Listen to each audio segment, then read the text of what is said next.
Mendarda police સ્ટેશનમાં ફરજ બજાવતા પોલીસ કોન્સ્ટેબલની પત્ની આપઘાત કરી લેતા ચકચાર મચી ગઈ। સમગ્ર મામલે પતિ સામે ફરિયાદ નોંધાઈ છે। બનાવ અંગેની મળતી વિગત પ્રમાણે પિખોર ગામની 23 વર્ષીય યુવતીને પતિના અન્ય સ્ત્રીઓ સાથેના આડા સંબંધોની જાણ થઈ ગઈ હતી, જેને પગલે બંને વચ્ચે અવારનવાર માથાકૂટ થતી અને પતિ પણ પોતાની પત્નીને કેદીની માફક માર મારતો હોવાનું ખુલ્યું છે। પતિથી કંટાળીને પોતાના પિયર આવી ગયેલી યુવતીએ આપઘાત કરી લેતા સમગ્ર પંથકમાં ખળભળાટ મચી ગયો। સમગ્ર મામલે પોલીસે પતિ આશિષ લખમણ દયાતર વિરુદ્ધ ફરિયાદ નોંધીને કાયદેસરની કાર્યવાહી હાથ ધરી છે। પેલા મેરેજ થઈ ગયેલ હતા, પછી તેને તેના ઘરવાળા આશિષ દયાતર ટોર્ચર કરતા, માર મારતા, પણ મારી દીકરી અમને કોઈ દી જણાવેલું ન હતું। ધીમે ધીમે દિવસો ગેતા એમ મને થોડું કહેતી ગઈ, પપ્પા મને મારો ઘરવાળો મારે છે। અરે બટા તું કેની દીકરી છો, કોણ છો ખબર છે? એટલે તું સહન કરતી ગઈ 5 વર્ષ લગી એની સહન કર્યું।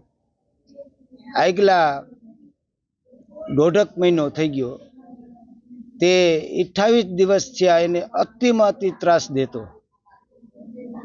એટલે ઓછામાં ઓછી 28 દિવસની અંદર મારી દીકરીએ 18 કલાકનું રેકોર્ડિંગ કરેલું છે। ન કરવાના કૃત્ય કર્યા, ન મારવાનું માર માર્યો, 40 કલાક લગી છાતી માથે બેઠો રહેતો નાગની જેમ, 18 કલાક લગી માર મારતો। મારી દીકરી એ મમ્મી એ પપ્પા એ મમ્મી એ પપ્પા એમ કહેતી રહી। એટલી માર મારતા મારી દીકરીએ 28 તારીખે એસિડ પીધું। મેંદરડા સિવિલ દવાખાને અંદર દાખલ કરી। સરવૈયા સાહેબ એનો આખો સ્ટાફ અમને હૈયારી આપી ને વસલું કરીને એની સામે અમને બેનને કીધું કે તમે કાંઈ કરતા નહીં, અમે બેઠા છીએ, આ મારો પરિવાર છે। એની ભાવના સમજી અમે કાંઈ કેસ કે કરેલું નહોતું, એને દાખલ કરેલી હતી। એમાં અમારો રિપોર્ટ અહીંયા છે ભાવિસાબેનનો। પછી સાહેબોને માન મર્યાદા રાખી અને અમે ભાવિસાબેનને સરવૈયા સાહેબ અને એનો સ્ટાફ અને તેને અમને બેનને સોંપી, થોડાક દિવસ તમે પીખોર બેનને લઈ જાઓ, સૌ સારું થઈ જશે।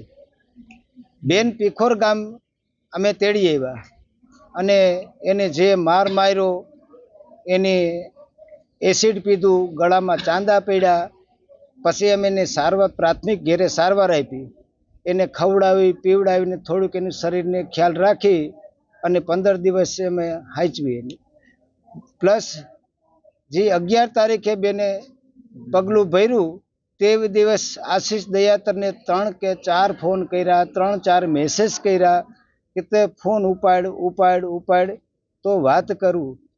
પછી એને કીધું કે હવે મારે કે ફોન ઉપાડતો નથી, મને 15 દિવસમાં મારી કેમ છે કેમ નહીં તબિયત પૂછી નથી, એવું એ મનમાં નક્કી કરેલ હોય છે કે હવે મારી જિંદગી નકામી છે।